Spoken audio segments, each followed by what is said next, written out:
That's what I understand. Hey, Dale.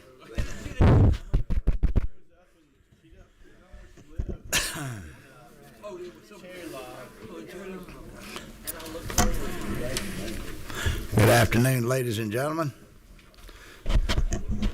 It's a rare day. We have Chairman Martin with us today. All right.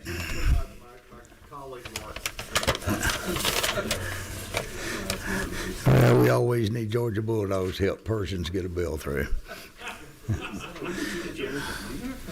All right. I'll call this meeting to order. This is the first meeting of the second half of the biennial of the regulated industries. We've just got a couple of small issues in front of us today, and I can assure you we'll have more. I understand we had several bills sent to us today, and I'll be looking those over.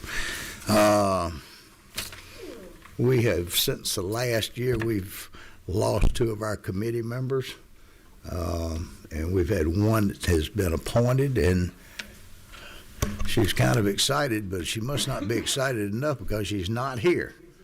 And but I'll introduce her when she comes. First up, Chairman Bonner. We have House Bill 632, and I believe this bill is pretty simple because this was a bill that came through this committee last year. Is that correct? Yes, Mr. Chairman. It came to the committee. We did not have time to get a hearing because it was submitted so late. So. All righty. If you would, have at it. Well, thank you. So first of all, this is my first time before your committee, Mr. Chairman. I'm telling you, I didn't realize you had such heavy hitters here. I'll try to use small words, Representative Williams, and we'll get through this. But I appreciate the opportunity to present the bill. This is an important bill for our veteran community. This was brought to us by our Department of Veteran Services, and it's related to the occupational tax that our disabled veterans are exempt from. What the bill seeks to do, and I'll let Commissioner Patricia Ross go into some of the details, but essentially what the bill is intended to do is to clear up some of the ambiguity related to this exemption for our disabled veterans, to make it uniform across the state of Georgia so that every disabled veteran that is entitled to this benefit receives that from their local community.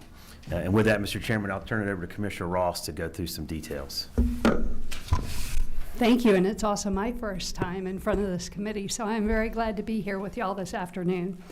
The main thing, per Chairman Bonner's comments, is this was an ambiguous bill.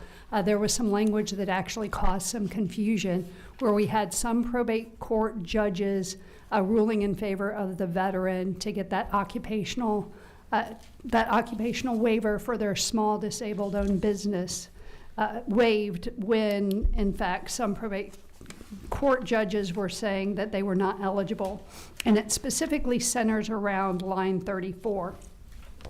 So basically what the bill says is you're an individual that is considered disabled 10% or higher based on the VA's definition or a physician's statement can get an exemption from occupational taxes, the administrative fees or regulatory fees if they have a small business. But line 34 says such that he or she is not liable for the payment of state income taxes. And that actually caused some confusion because, of course, our small business owners do also have to pay income tax. And the fact that they do have to pay income tax, those probate court judges were not actually awarding them the exemption for the occupational taxes. So we clarified that. In addition, if you jump up on the page, line 20, we actually termed the war or armed conflict. We just linked that back to U.S. code. That way, when the global war on terror ends, we don't have to go back and adjust Georgia code. We're aligned with federal statute. The other big change, specifically other than the periods of war, was in line 55. And the reason we changed that, it did say that the veteran of peacetime service shall furnish proof that he or she has a physical disability to the extent of 25%.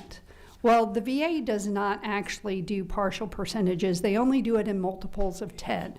So if you have a 25% disability, the VA would give you a 30% rating. So we changed that to 30. And then the last thing we tried to do, this gets to be very confusing with our veterans who are trying to get this occupational tax waiver, is what is the process? They come to us, we verify their service, we verify their disability. They then take that certificate from us to the probate court judge, and then we provide that certification that they have all of their documentation correct for them to then provide that to their county tax commissioner. And so that basically is what the change in line 69 and then down 77 through 79 require them to do. That just makes it very streamlined and understandable for our veterans who, like I said, are often confused, as well as the folks that process these documents. Any questions? Very good, Commissioner. You did that pretty well.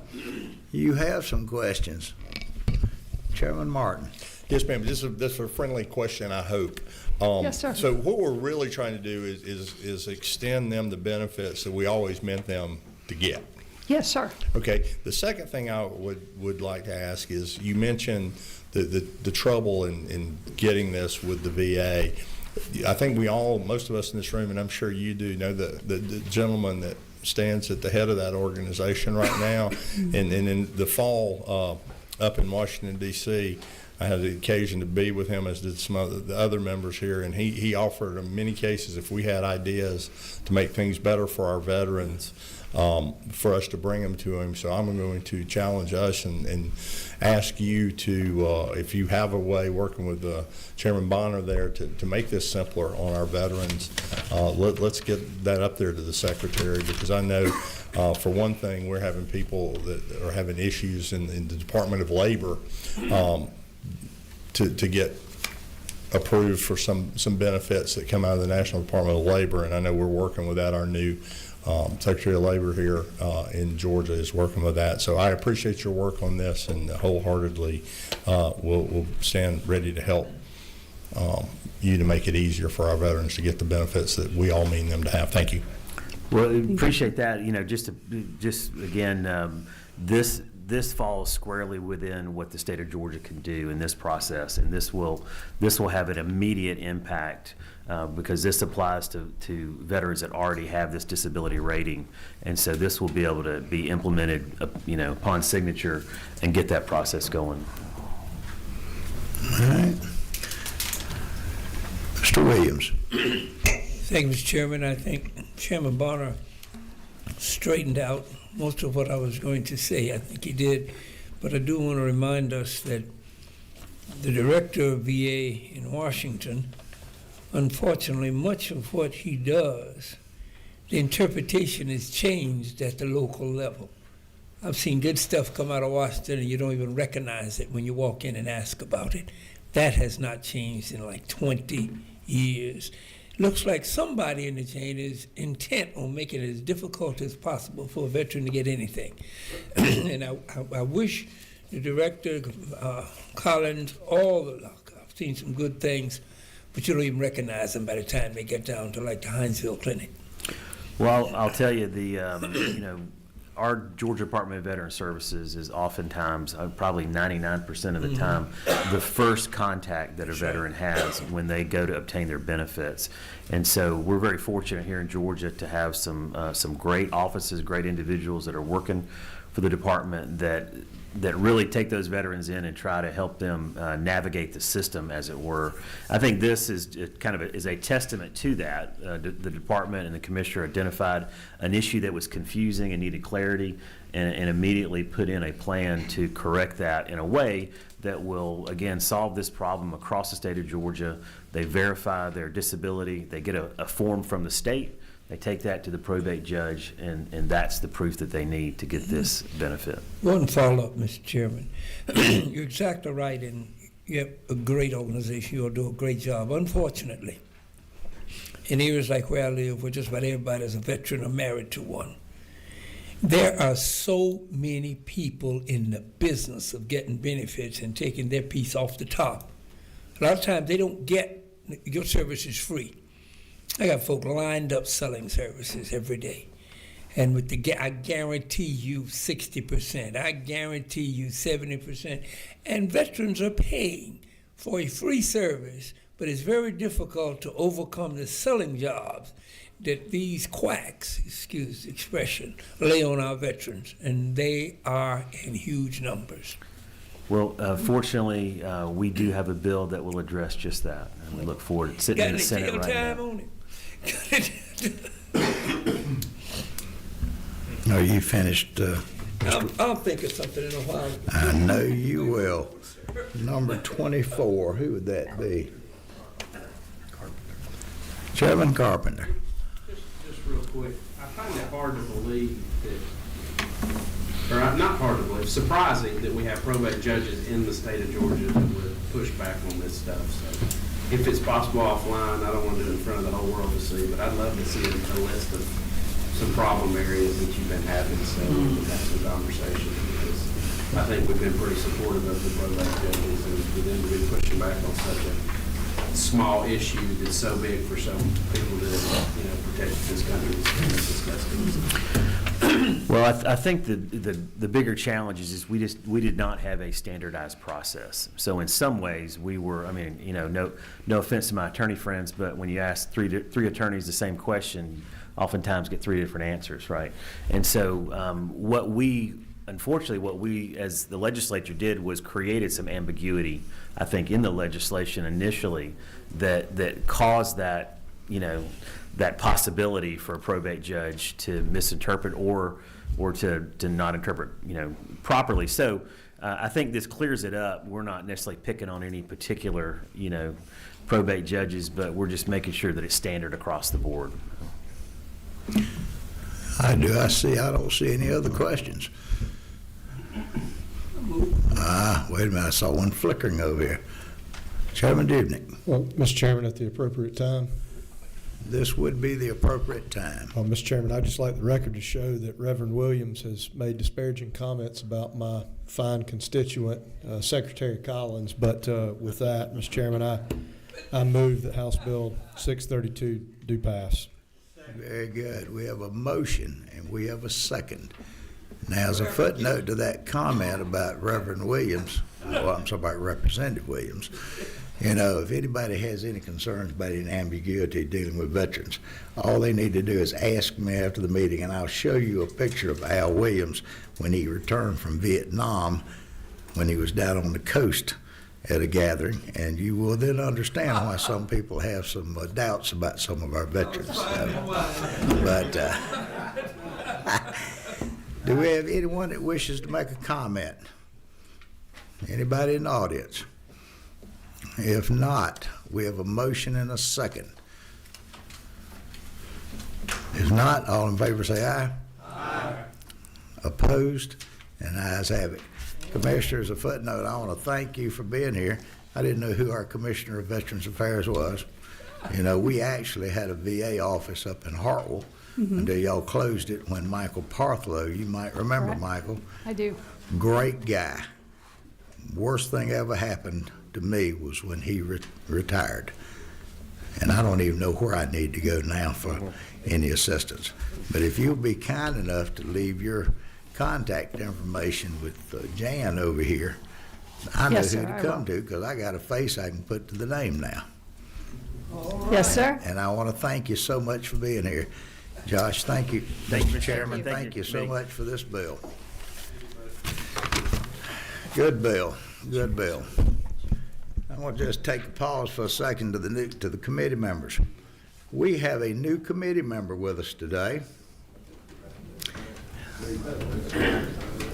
Even though she chose to be late to come in, but it's also nice to see she's wearing her committee pin, which I see several of our members wearing their pins, and the ones who don't lost points today.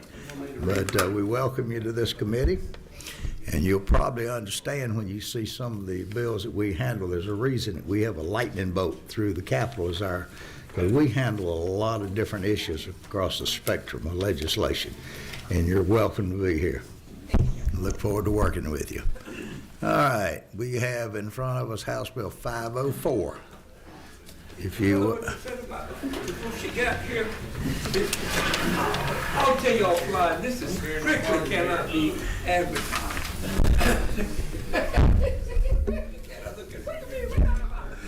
I would also put you on fair warning about Al Williams if you don't already know.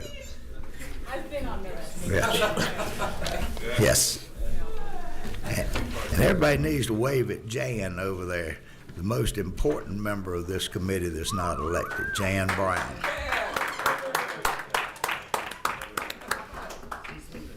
And if anybody can talk her out of retiring at the end of the session, I'd appreciate it. Mr. Monahan, I have in front of us a substitute to House Bill 504, LC 394837S. Is that correct? That's correct, Mr. Chairman. That's what you're working from. All right, have at it. Well, good afternoon, Mr. Chairman, members of the Regulated Industries Committee. Thank y'all for taking the time out of your day to hear House Bill 504.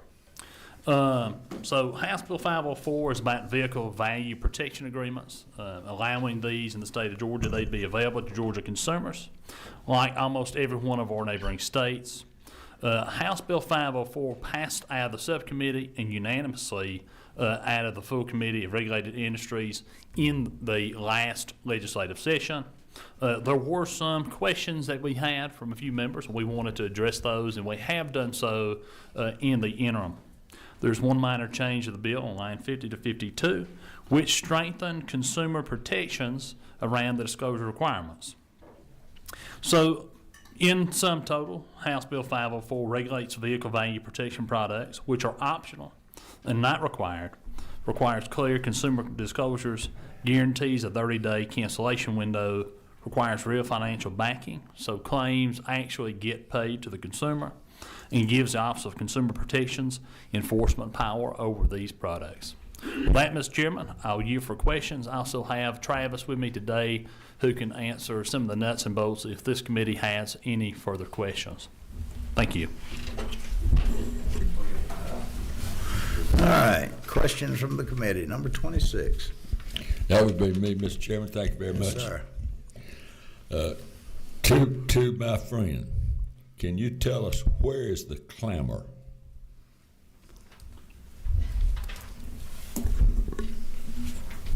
The do what? What I'm asking you for is certainly there arose some circumstance that caused you to bring this bill. We, in the olden days, called that the clamor.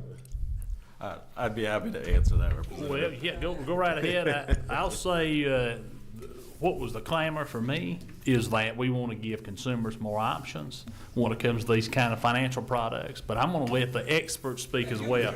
Yeah, come on. Well, thank you, Chair. Appreciate the opportunity to be here. My name is Travis Moore. I am General Counsel for 3 different trade associations: the Service Contract Industry Council, Motor Vehicle Protection Product Association, and the Guaranteed Asset Protection Alliance.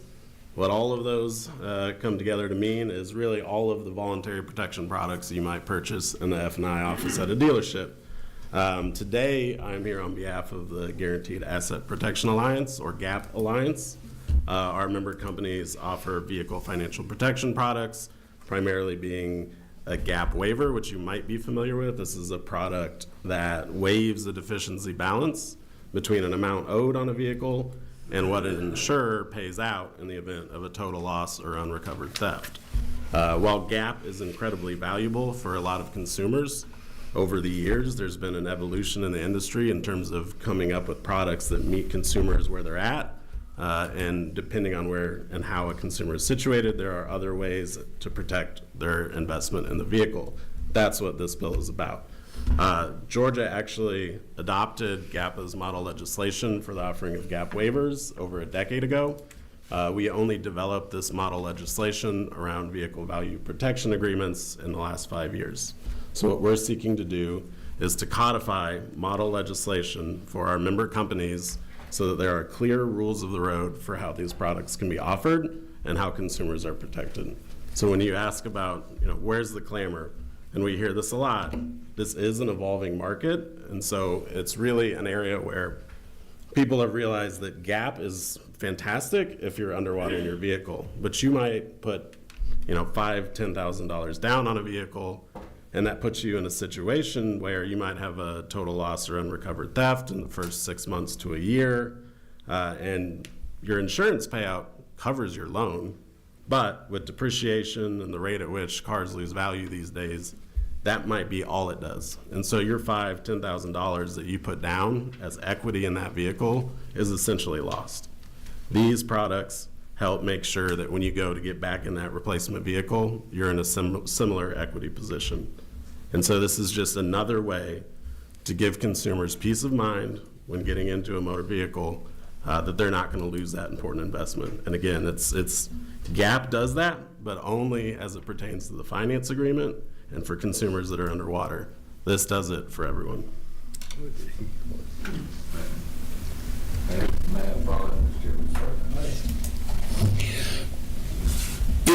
If the insurance payout, which is generally based on what it would cost to purchase another vehicle like that one, like mileage, that sort of thing, if they do that and put you back in the same type vehicle that was totaled and you really haven't lost any, you're still underwater, you were before, but you have another vehicle just like that one. Talk about that a little bit. Well, it depends. The payout is actual cash value oftentimes of the vehicle at the time of loss, which is not going to be the amount that you paid for that vehicle. I think most people realize when you roll a car off the lot, it loses a significant amount of value. And so there's, at least particularly in the first few years, a period of time where your investment in that vehicle does not match what an insurer is going to pay out. But isn't it true that what they pay you, you're able to buy another vehicle just like that one for the amount of money they pay you? There's no guarantee that it's going to get you into the brand new or exact same vehicle. I mean, ideally it should, but the reality is that the payouts oftentimes, one, maybe it would get you close or it gets you to a point where you can afford it, but you don't have the same equity in that vehicle because you're not putting that $10,000 down because you're insured to not pay out $10,000 on top of what it would take to get into the vehicle. But what I'm saying to you, the way we determine how much we pay you is what it would cost you to go buy another vehicle like the one that was totaled. Plus, I would point out, there are some insurance companies that will sell you that coverage so it actually replaces that vehicle. I'm not saying that does not make your product valuable, because I think in many cases there are people particularly that buy the lower end vehicles that probably don't have that kind of insurance coverage. I was just pointing out what you're doing. There are other things happening in the market that are much like that. There are insurance writers in some situations that do something similar to this product, and obviously, if you had that in your insurance, you wouldn't necessarily be interested in this product. And I would point out that is part of the consumer disclosures that are contained within this bill. Check your insurance for whatever coverages you currently have. You don't want to purchase any duplicative coverage. We're not trying to sell duplicative coverage. So it does depend. This is about choice. This is about consumers and differently situated. For some individuals, it won't be the right fit. For others, GAP might be a better fit. And for others, perhaps their insurance carrier does offer a similar product. Chairman, I'll say this too, just to add on to what he's saying. I actually bought a package of 4 vehicles for my commercial business, for my fleet. My financial institution, who does not normally, create some, loans for these type, they don't do individual personal consumer auto loans, but they will for a company which they regularly engage in business. They don't offer GAP or any of these types of products. My insurance company did not sell these kinds of products. This would give me an option in that way. So you think about all you folks who have fleet vehicles. This could be a huge benefit to them, especially with the amount of mileage that goes on them. Has your clamor been relieved now? To some extent. Chairman Jaspers. Thank you, Mr. Chairman.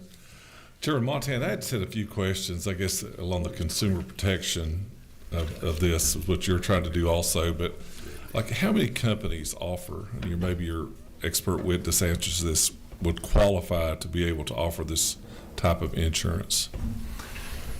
How many companies would qualify? Yeah. Is there more than one? Oh, absolutely. Yes. Yeah.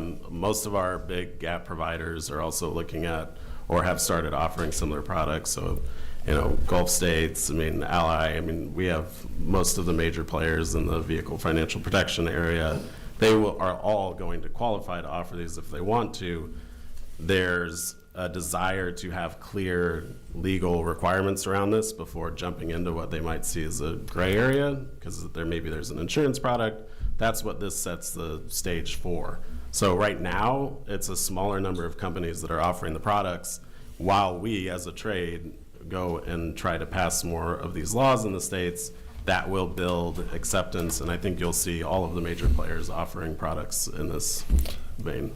Okay, Mr. Chairman, is this generally a product sold for new vehicles or new or used? What's its? New or used. It's not specific to. And I guess also had in here, is this cost, is it added to the loan value, or do you pay it in installments or a one-time fee? You can roll it into the financing of the vehicle, which is the most common way to do it. You won't have to. Does it have its own interest rate adjoined with it? It would be part of the finance. If you chose to roll it in, it would be the same as the loan agreement. Okay. And I guess I didn't see, when I kind of glanced through this, the timing of claims paid. Is there a time clock of when you make a claim in this world and how quick they have to pay the claim? So there is an insurance cut-through provision. If you have CLIP insurance, typically it's 60 days where you could go to the financial backing company and force them to get the payment out. So I don't know that acronym you use. Contract liability insurance policies. So the bill requires a way of ensuring that this gets paid. To your point, pretty ubiquitous usage is what's called a contract liability insurance policy. That way there's actually a licensed insurer behind the product. If for some reason the company does not pay out, you can go directly to that provider of that contract liability insurance policy and get paid through them. But ideally, they're making the payment before then, usually coordinating with the dealer. Okay, thank you, Mr. Chairman. Representative McCollum. Thank you, Mr. Chairman. I had a few questions. I know it's been a while since we heard this, and last year there was a few changes. I think they were apparently good changes. So this is sold through the F&I office at a dealer, correct? Correct. Yeah.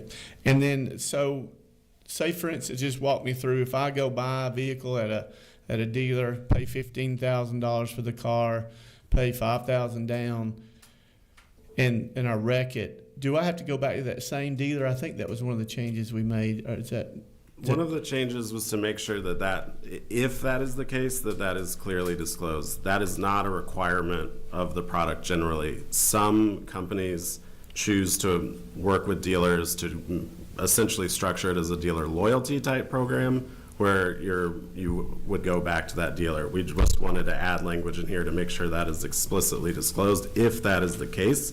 But I want to be clear that is not a requirement of these products. So in the legislation, is that can be it just has to be clearly told that if I buy the car, 2 weeks later I wreck it, I paid $5,000 down, I potentially could have to go back to that dealer to get my $5,000, correct? Right. Okay.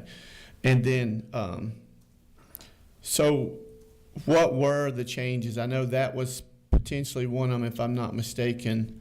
What were the other, I hate to put you on the spot, Representative, but. Yeah. I think that's it. Yeah, so on lines 50, 51 to 52, under subsection C, where it says the conditions imposed by the Vehicle Value Protection Agreement coding, but not limited to, and the new section being any requirement that the consumer return to the dealer where the vehicle was purchased to obtain a benefit, if applicable. So that has to deal with the disclosures. Okay. Is that what you're talking about? Yeah, that was the one that I had heartburn last year about. That was, you had to go back to that specific dealer. Yeah, we took that into account, and we've made those edits here. Okay. Yeah. All right. And then that was the only, really the main change. Is that correct? Yes. Yes. Okay.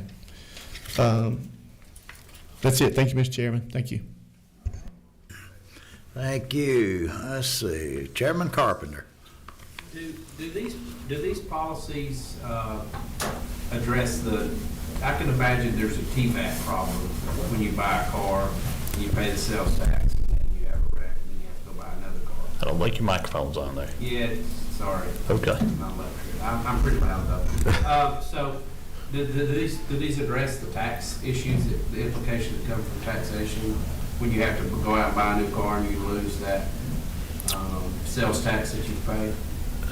I've not seen a product targeting the sales tax issue, but the way this is structured is to really allow for some creativity in the types of products that could be offered. So if there were an opportunity to create a product that helped with the sales tax situation, in theory, they likely could. This is an opportunity to purchase something that provides a benefit in the event of an adverse event. Sure. So, I mean, I know that the financing piece, 9 times out of 10, is rolled into it, so it all works itself out. But if you're cash paying and you want this coverage, you're going to lose that TVAC money because there's no way to, I don't think, in code to get your money back on the sales tax on the car you just told. So you're going to be getting hit again on the second purchase. So anyway, just a thought. If you want to put some language in there about allowing coverage to extend up to if you want to lay it out that far in the code, that it could extend up to that coverage of the TVAC. And to clarify, that's the mechanic of that's operation of current law now. So if I wrecked a car today and I paid cash for it, I still wouldn't be able to get that. But you're saying maybe try to work these into these products? Correct. Okay, that's a great idea. If they establish an upward bound on this along the way, make sure that you include that TVAT into the upward bound of the policy. I don't know that the bill restricts those, and if a company wanted to, they could certainly structure it that way. Yeah, they can include the tax if they wanted to include the taxman. They could. They could be really up to the consumer if they wanted to pay for the additional coverages. You know. Yeah. And then one other thing is, if it happens, if I buy a car in Georgia, I buy your policy, I move to Alabama, God forbid, I don't know why. Am I still able to collect and all that stuff? Does it cross lines? So all the companies that I know that offer it will honor it if you moved, even if it is a dealer loyalty program. So again, it's not in here. They're designed to ideally drive you back to the dealer, but we understand people move and things change. So I think last year you had an individual here from a company that offers these products, and she's repeatedly told me, we will honor the commitment if they have moved and it's not reasonable for them to return to that dealer.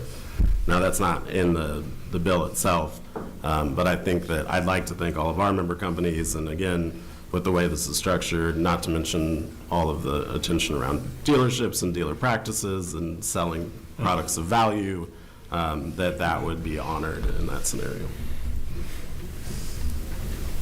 Finished? Yes, sir. Thanks, sir. Representative Ridley. All right. Well, back to what he was saying, I mean, you could do it the total purchase price, including the taxes, whenever you do these products, correct? Yeah, yes. So, and I guess just kind of clarify, because I know some people's kind of confused on this thing.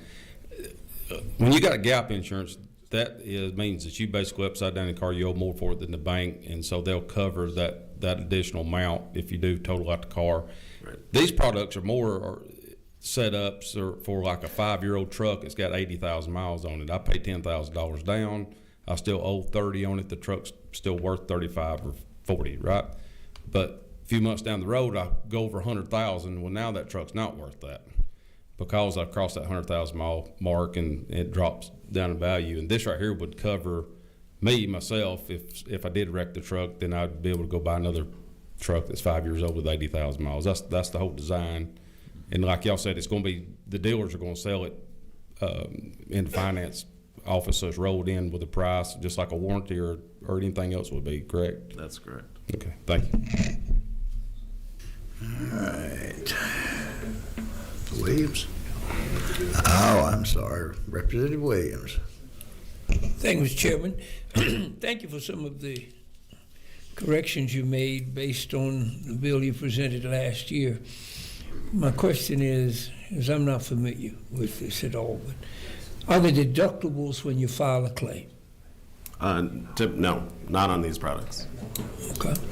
All right, thank you.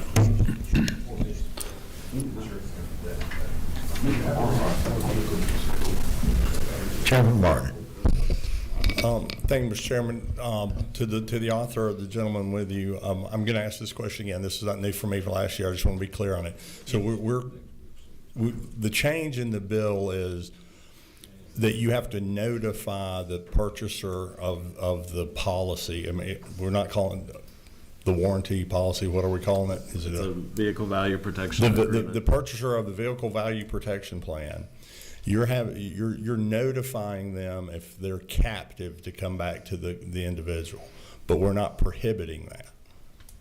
That is correct. Okay, and that's a step forward. It is not true. I believe that's a step forward. But I again want to ask, if we're trying to provide the ability of people to buy this vehicle protection plan, why is it, and we're trying to do this for the consumer, right? We're not trying to do it for the dealers. I think I've heard both of you say that. Is it not best for the consumer to buy the vehicle protection plan and be able to shop wherever they want if something goes wrong with the vehicle? Is that not true? I'm not disagreeing with that. Okay, so in the free market America, I'm going back to what the Representative Derek McCollum said, is it not true that if I buy this plan from you and I even eyes wide open know I have to go back to the person from whom I bought it, do you think I'm going to get a good deal if they know I got to buy from them or get nothing? The dealership loyalty is intended for dealers who want to build a relationship over a long period of time with their customers. I would like to think that the dealer would take that into consideration. Is not true. I would like to think the dealer would earn that without putting handcuffs on this vehicle protection plan. And that is why I appreciate what you guys are trying to do. You have made a step, but I still have reservations. And the last part of this question, Mr. Chairman, I won't belay the point. It's just my stance, and others can vote their conscience. But if it is important to offer this, and you believe it is, and it is important to offer this for the consumer, and you believe it is, then I suggest that the product be offered without tying them to a particular dealer in order to make it the best possible product for the people in Georgia that buy it. Thank you, Mr. Chairman. Thank you, Mr. Chairman. Representative McCollum. So I'm going to kind of follow up on that. So let me just make sure I understand this again. So you potentially could go in and buy a vehicle and have this policy. And would they offer two policies? Would they offer, or the dealer, hypothetically, would they offer a policy that says you have to come back to here, or we have this policy that says you can use this anywhere? And I guess my question is, if that's the case, or if they only offer one, that's fine. But I have reservations about if, and I would like to see it in the language in the bill, if you offer the policy that says that you only have to come back to that dealer, I would like to see some kind of state form, or, because we have those when you close on a vehicle, that they have to say, okay, this is what this is, and you'll sign it saying you have to come back to this dealer. So I don't know, is it possible that you could offer both? Obviously, if the one you come back to the dealer maybe is a little bit cheaper, but I would like to see in the language, and I mean, if we make an amendment, that's fine, or whatever, that says that some kind of state form. I know we have those. We don't have the car dealer here. That you have to sign something to that effect. Like you have to go through. There's several things. We have any bankers in here? No. Anyway. If that makes sense. If I may respond, Mr. Chairman, might I add, just a reminder, these are optional. And so right now, these products are banned. They will not be foisted upon anybody unwillingly, or I think the term handcuffed has been used. The handcuff is not being able to buy these products today. The handcuff is that consumers, much like myself, who I buy 4 or 5 vehicles a year, probably more than the average bear per se. And I wouldn't go to another dealer anyways. I buy my vehicles from the same dealer. For that customer, this policy, with or without, isn't going to make a difference. But I think if we spend a lot of time today worried about the personal choices of consumers, of whom have plenty of consumer protections, I would have to ask, at some point we're going to have to trust the consumer to make those decisions in their best interest. I wish that we had these products when I bought those 4 vehicles. And I was very thankful that my financial institution would just bundle those and we could get those car loans done that way. But that was not offered to me at this time. And so it would make sense with maybe a vehicle in which you put high mileage, which our business certainly does, that these would give me some equity protection in my vehicle. So with that, Mr. Chairman, I just wanted to add that. I don't want us to miss the aspect of gap insurance still going to be available. Typically, they're your insurance and they're your financial institution. All your credit unions are going to offer that, and you're welcome to purchase those products today. This is an optional product. No one's handcuffing you to. If it makes sense for you and your family and that working family here in the state of Georgia. Can I respond, Mr. Chairman? You certainly may. Your mic is still live. So I think it's a good product. I'm not disputing that at all. I think it's a good option if you don't have a lot of money, but you put money down and you don't lose your money. My only fear is I just want something to be signed in the F&I office, because I used to be in the car business and I know how it goes when you're in there. It just just says you have to come back to this dealer. That's all I'm saying. So they know they don't have a gotcha once they sell it. They wreck the car 2 weeks later. That's all I'm asking. It has to be disclosed in the product. They don't have to sign next to it. That's the difference. It's, I told you that, but you don't have any proof of it. I understand. Do we have any of the other members that want to weigh in on Mr. McCollum's ideas? Nope.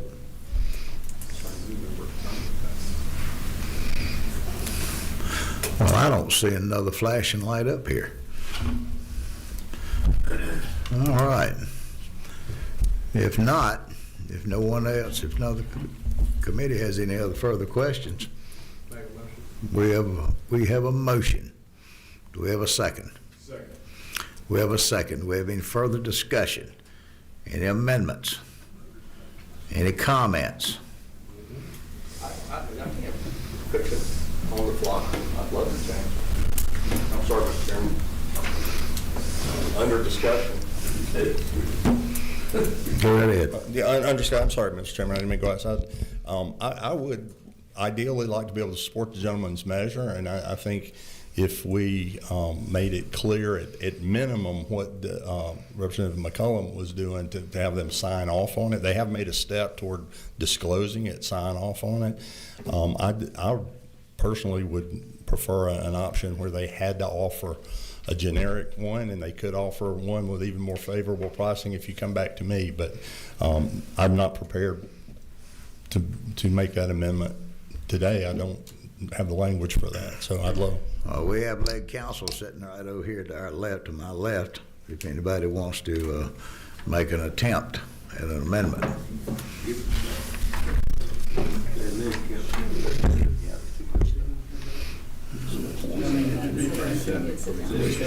think if we do it right, Mr. Chairman, I think we take today.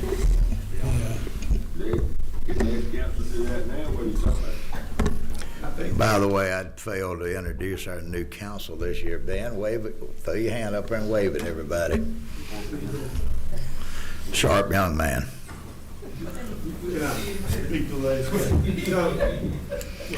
I'll tell you what, why don't we take about a 3-minute break and see if y'all can talk to council over there for that. Mr. Chairman, while they talk to council, can I introduce somebody to this committee? It just depends. Are they a naturalized citizen, or are they from Iran? No, they are, Mr. Chairman. They're from. He's actually part Finnish, actually. But this is my intern right here. His name is Michael. He's doing a great job. This is his first committee meeting, Mr. Chairman, ever. Did you say he was what? Finish, I believe. Is that right? But this is his first committee meeting, Mr. Chairman. He's excited to be here and learn all about this process. And Thank you. young man, where do you go to school at? North Baldwin High School. There you go. I'm sorry, where? North Baldwin. North Baldwin? Yes, sir. You done really good today. And have you already been put on your alerts about the guy that you're working for this time? Quite a few times. Quite a few times. Very good. Glad to hear that. All right. Chairman Martin, do you want to caucus with them over there so we can move this along a little faster? You can take her if you wish, but I'm enjoying. But quite frankly, I'm enjoying. I thought we kept attorneys off this committee. Quite frankly, I'm just enjoying watching her reaction to this committee since this is her first time being here.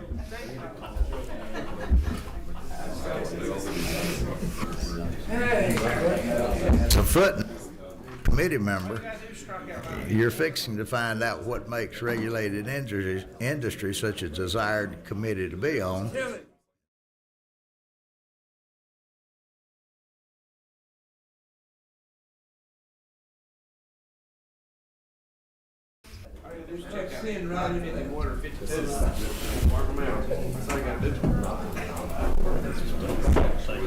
your call.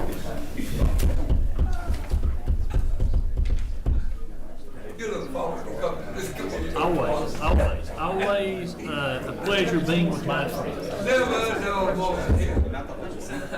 As Jimmy Carter said, I've only got friends and future friends. And I believe many right now are future friends.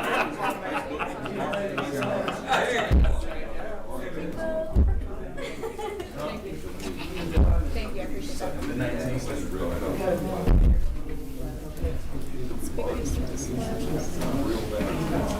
Okay. I'll call you.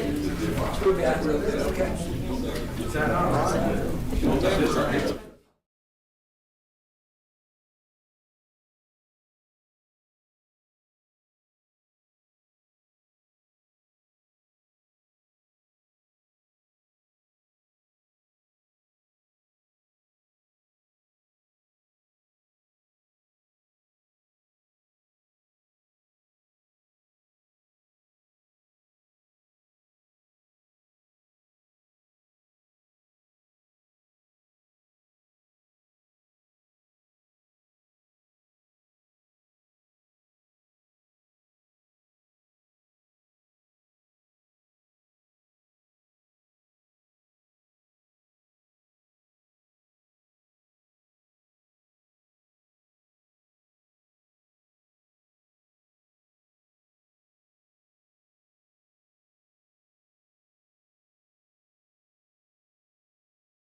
If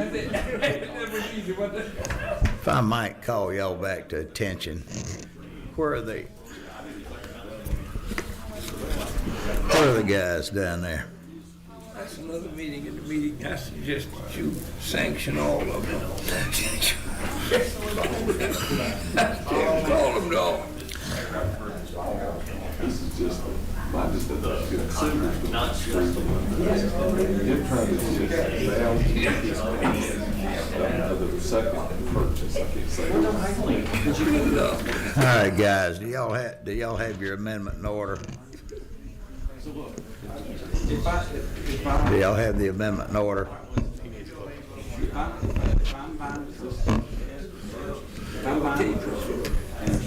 Well, I say you've got about 3 more minutes, but if not, we'll delay the bill, and I don't think the author wants to delay his bill. I'm sorry, what? Will not be able to do it on the spot. He needs time. He's got to restructure the whole paragraph. Then I go,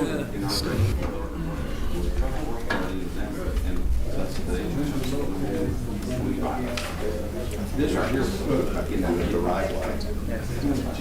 But let's just say it's later on and all of that.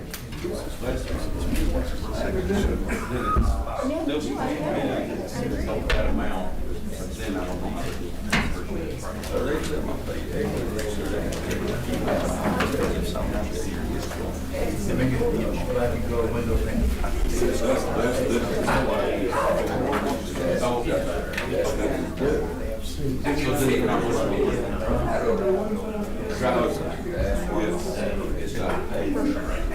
That's the easiest way. Sorry, I'm sorry. If y'all just put a mess on it.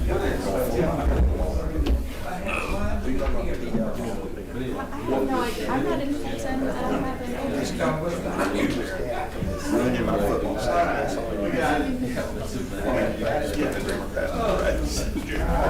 Let me call this meeting back to order.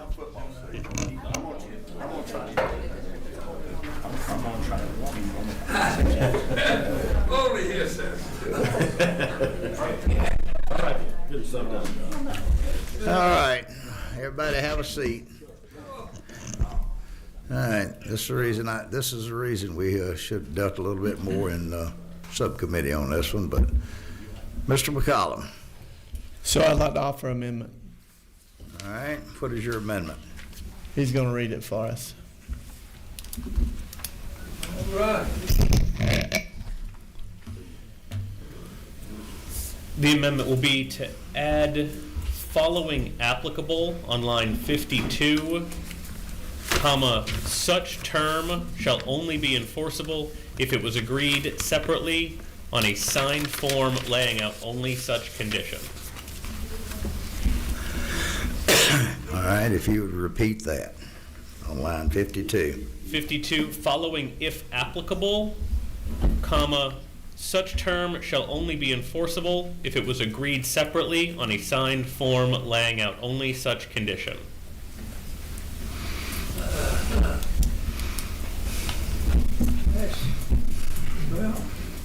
That applies only to the condition of the returning to the. That doesn't.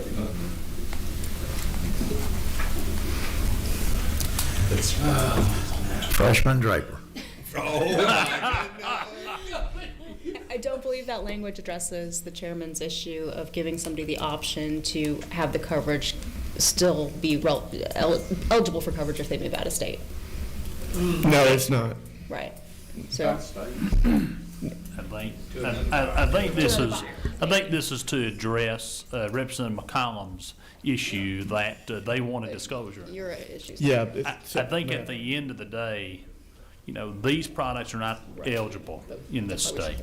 Yeah. And so the discussion that we're having is, we want folks to have the option. We want it to be disclosed, and we want them to be able to sign on that. That seems to be the position of this committee today. And while we may not be able to, resolve all questions, I think for the majority, this has been resolved. We thank y'all for your work. Thank you. All right, that's one. Did Chairman Martin have another issue he wanted to deal with? Well, Mr. Chairman, that doesn't deal with the issue that I was concerned about them having to go back to the dealer, but in consultation with Mr. Huntington, that's a bit too complicated to do on the fly this afternoon. So we're going to have to do that as the bill moves forward, not do that at all, do that in rules. If it's the chair's wish to move the bill today. Or we could actually leave something for the Senate to do. Yes, sir, you could do that. Yes, sir. I'm unable to support the bill as it is, but I'll go with the will of the committee and the chair.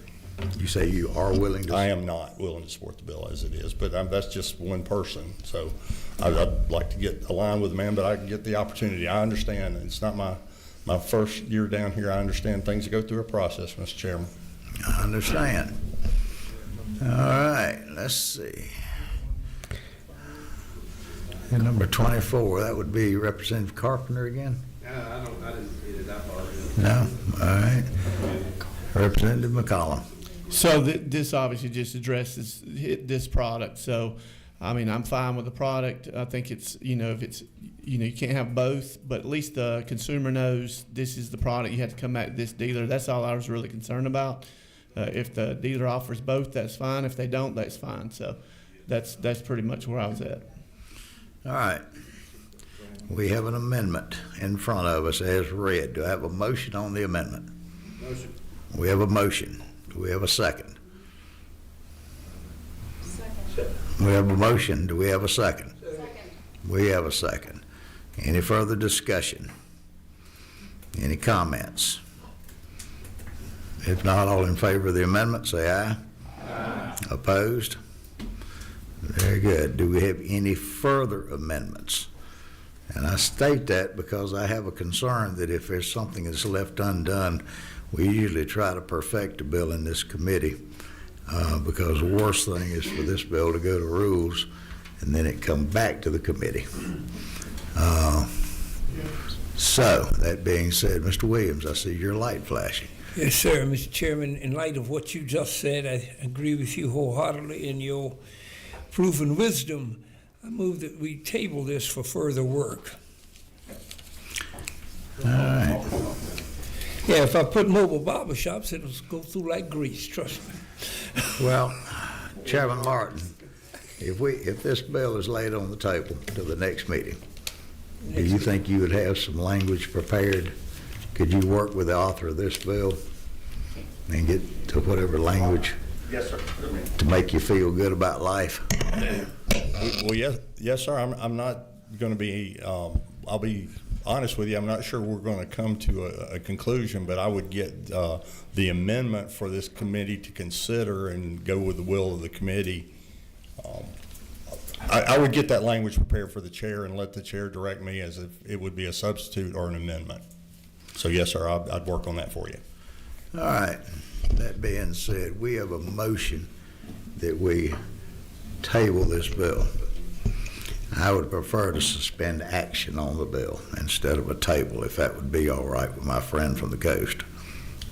All right, at the discretion of the chair, I'm going to suspend action on this bill. Do you think you could possibly have something working with them, but say if we could call a quick meeting this week to help move his bill forward? Mr. Huntington? That depends on what you want. I'll do my best, Mr. Very good. That being said, we're going to suspend action on this bill, hopefully before next Monday's meeting. And if we can get a room, then we'll have another meeting on this. Now, to the members of the committee, let me say just a few things. Y'all met the council over here. Most of y'all, I think, some of y'all don't read your emails, but Ms. Brown has sent y'all a notice on the committee dinner. We're not wasting time this year in the month of March. We're going to have to get your committee dinner out of the way. And I think it's for the 12th, maybe. I think that's, and if y'all would, let her know if you will be in attendance. The committee dinner will be at the Druid Hills Country Club again this year. We'll be also having motor vehicles with us. So at least we've got enough members to cover a portion of the lobbyists who've held up their hands and come by y'all because they want to help sponsor this dinner for y'all. So that being said, if y'all would be kind enough to respond to Ms. Brown so that she doesn't get anxious about the issue. All right?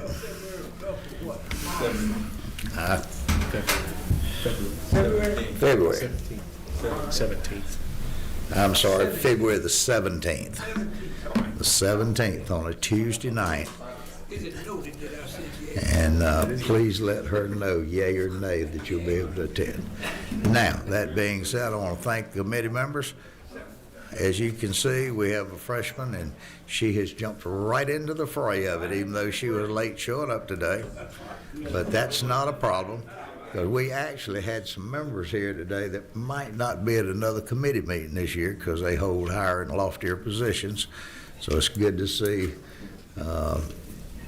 Chairman Williams was here, Williamson, Chairman Martin, Chairman Jaspers. So good to see y'all, and I hope maybe y'all can come on back during the session. We will do the best we can. Matt. And it's February 17th. I'm registered the 8th. If not, this meeting will be back in order at the call of the chair. Chairman. Yes. Chairman Jackson indicated he'd be back for my bingo bill. Maybe one. I'm a yes. I'm a yes. That's all it is. All right. Everybody get a little sense of it. Amen. Amen. All right.